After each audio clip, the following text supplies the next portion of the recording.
High, I am Jamini. আর আমি আপনাদের এখন যা শিক্ষা দিতে যাচ্ছি বা শিক্ষণ দিতে যাচ্ছি সেটা হচ্ছে কিভাবে পিচিতে বাংলা লেখা যায়। অনেকেই পিচিতে বাংলা লিখতে পারেন না। বাংলা আমরা অনেকেই অনেকভাবে লেখার ব্যবস্থা করি। যেমন আমরা বিজয় বানান ব্যবহার করি, বা বিজয় বানান ব্যবহার করে আমরা শুধুমাত্র মাইক্রোসফট ওয়ার্ডে লিখতে পারি।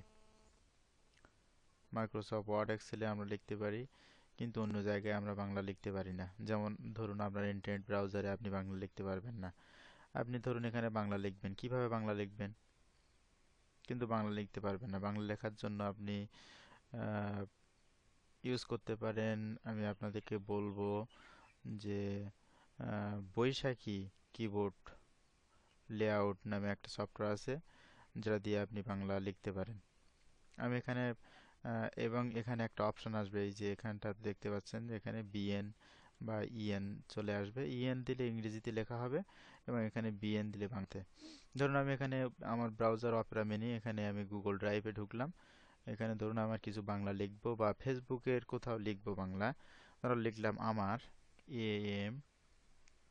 আমরা আমার লেখার জন্য শিফট চেপে চাপলাম, তারপর আকার, অর্থাৎ আবার এম এ আর, অর্থাৎ আমরা আমার যেভাবে লিখি বা আমরা যেভাবে করি ঠিক সেইভাবে আমাদের বাংলা লিখতে হবে। আমার দেশের ধরো লিখলাম। এখানে যুক্ত অক্ষর ফেলার জন্য আমরা সবসময় খেয়াল রাখবো এইচ বোতাম ক্লিক করতে হবে। এইচ, আমাদের এইচ যে কি আছে সেটাই ক্লিক করতে হবে। ধরুন তয় তয় ফেলবো আমরা,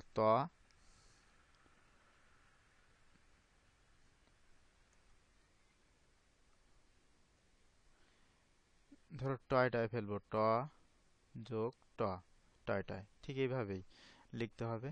এবং তাছাড়াও এখানে কিবোর্ড যে কি ধরনের আছে সেটাও দেখা যাবে, আপনি দেখে নিতে পারেন যে আপনার কিবোর্ডটি কেমন বা কি ধরনের। আপনি ইচ্ছা করলে ভাষা চেঞ্জ করতে পারেন, কি বাংলা লেখার ধরনগুলো চেঞ্জ করতে পারেন।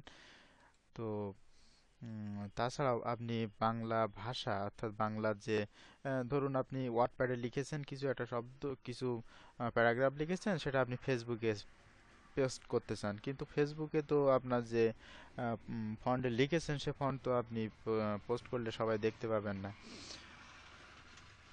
তো সেই ফন্টটাকে আপনি বারবার লিখবেন কি, অর্থাৎ যে ফন্টে লিখেছেন আবার কি নতুন করে আবার এই যে ফন্টে আপনার ওয়েবসাইটগুলোতে শো করে বা ব্রাউজারগুলো সাপোর্ট করে সেই ফর্মগুলো, সেই ফন্ট দিয়ে আবার লিখবেন? না, কোনো প্রয়োজন নেই। আমি আপনাদের একটা সফটওয়্যার দেবো, সেটা দিয়ে আপনি কনভার্ট করে নিতে পারেন। এখানে রাইট বাংলা প্যাড নামে একটা আছে, রাইট বাংলা প্যাড ভার্সন 2। আপনাদের সুবিধার্থে লিঙ্কগুলো আমি দিয়ে দেবো। ওপেন হচ্ছে। এখানে অবভর টু ফনেটিক্স এ ধরনের অনেকগুলো আছে। আপনি এখানে ইচ্ছা করলে এখানে কি ম্যাপ, অর্থাৎ কি কি অক্ষরে কি কি আসে এখানে আপনি লিখতে পারবেন। তাছাড়া এখানে ফাইল, এডিট, এখান থেকে old Bangla two Unicode, Unicode two old Bangla, অর্থাৎ আপনি ধরুন ওল্ড বাংলা টু ইউনিকোড, আপনার যে বাংলা আছে সেটা থেকে আপনি ইউনিকোডে নিয়ে যেতে পারেন। আপনি এখানে লিখতে পারেন। এখানে ফন্ট, এখানে পুরাতন, অর্থাৎ আপনি ফন্টগুলো কপি করে নিয়ে এখানে দেবেন এবং সেগুলো এখানেই ইউনিকোডে পরিবর্তন হয়ে যাবে। আপনি এটা ইউজ করতে পারেন।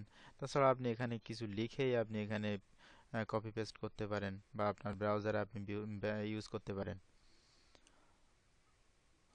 আপনাদের সুবিধার্থে আমি লিঙ্কগুলো সবগুলোই আমি দিয়ে দিচ্ছি ইউটিউবে। ভিডিওটি দেখার জন্য সকলকে অসংখ্য ধন্যবাদ।